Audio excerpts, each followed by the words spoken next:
सैनिक सुनाई दे रहे हैं।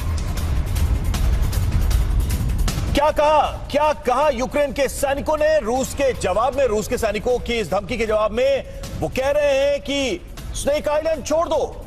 यूक्रेन की तरफ से यूक्रेन की सेना कह रही है भाड़ में जाओ, यानी कि उनकी इस चेतावनी का कहीं कोई प्रभाव, कोई असर नजर नहीं आ रहा। военный корабль от Армении, я русский военный корабль.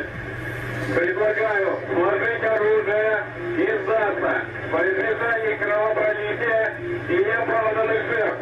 В противном случае по вам будет нанесен бомбово-штурмовой удар. Длинный остров, я русский корабль, повторяю. Предлагаю сложить оружие, сдаться, иначе по вам будет нанесен удар. Как поняли меня? Прием. तो टीवी 9 भारतवर्ष पर यह पहली बार आप सुन रहे हैं रूस और यूक्रेन की सेना के बीच जो बातें हुई हैं उसका ये ऑडियो टेप हम आपको सुना रहे हैं। रशियन आर्मी कह रही है हथियार डालो, भाग जाओ, छोड़ दो मैदान। यूक्रेन की सेना की तरफ से जवाब भाड़ में जाओ, हम नहीं मैदान छोड़ने वाले। ये देखिए, ये जवाब यूक्रेन की तरफ से साफ संकेत है, जैसा कि जेलेंस्की ने भी ये कहा था कि आज का दिन निर्णायक होने वाला है, आज का दिन भयानक होने वाला है। तो देखिए, ये सबूत भी हम आपको दिखा रहे हैं टीवी 9 भारतवर्ष पर। पहली बार आप दोनों सेनाओं के बीच जो बातें हुई हैं उसका ऑडियो टेप सुन रहे हैं।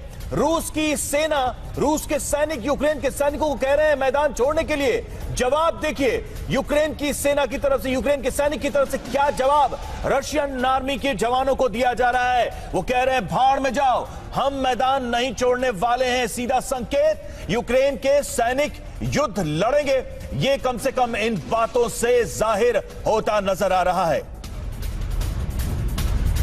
और हमारे साथ हमारे दो मेहमान भी जुड़ रहे हैं इस वक्त। मेजर जनरल संजय सोई हमारे साथ हैं। सोई सर, स्वागत है आपका। ब्रिगेडियर विनोद दत्ता हमारे साथ जुड़े हुए हैं। सोई सर, पहला प्रश्न यही, आज जो जेलेंस्की कह रहे हैं कि अब हम फुल स्ट्रेंथ में जवाब देंगे, उसका क्या मतलब समझे? सोई सर।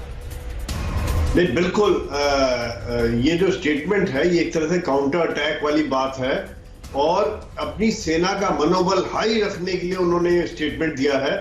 पर ये अगर देखा जाए तो उनमें कितनी ताकत बची है। चलिए अपनी बात पूरी करिएगा, एक और अपडेट हम देते चले। आपको भी बताएं, एक खबर आ रही है यूक्रेन के स्नेक आइलैंड पर रूस का बड़ा दावा है। रूस ने यूक्रेन के स्नेक आइलैंड पर कब्जा कर लिया है। रूस ने यूक्रेन के 13 सैनिक भी मार गिरा है। नेटो देश रोमानिया के करीब पहुंच चुका है रूस। स्नेक आइलैंड से महज 40 किलोमीटर दूर है रोमानिया। रोमानिया जो कि नेटो का मेंबर है, 30 सदस्यीय जो नेटो ग्रुप है उसका मेंबर है, तो उसके बॉर्डर से 40 किलोमीटर दूर, यानी कि अब नेटो के सामने भी ये बड़ा खतरा आ चुका है। और सवाल यही है कि क्या नेटो की तरफ से अब कोई कार्रवाई होगी, क्योंकि बातें तो सारी हो गई हैं, सारे रेजोल्यूशंस पास किए गए हैं, लेकिन जो जमीन पर लड़ाई इस वक्त चल रही है वो यूक्रेन अकेला ही लड़ता नजर आ रहा है। तो बड़ी खबर हम आपको बता रहे हैं, स्नेक आइलैंड पर रूस ने कब्जा कर लिया और स्नेक आइलैंड पर जेलेंस्की ने भी बड़ा बयान दिया है। स्नेक आइलैंड पर हमारे सभी सैनिक शहीद। जी हां, जेलेंस्की यूक्रेन के राष्ट्रपति ने कहा कि हमारे जितने भी जवान थे उन्होंने पीछे हटना मंजूर उन्हें नहीं था, उन्होंने मौत चुना लेकिन पीछे नहीं हटे, बहादुरी से लड़ते रहे, शहादत दी है। यूक्रेन के राष्ट्रपति ने भी इसको कंफर्म किया है कि जितने भी सैनिक थे स्नेक आइलैंड पर वो शहीद हो चुके हैं इस जंग में। रूस की सेना का स्नेक आइलैंड पर कब्जा और उसमें यूक्रेन के सारे सैनिक जो मौजूद थे उस आइलैंड पर वो मारे गए हैं, इसकी पुष्टि खुद राष्ट्रपति जेलेंस्की ने की है।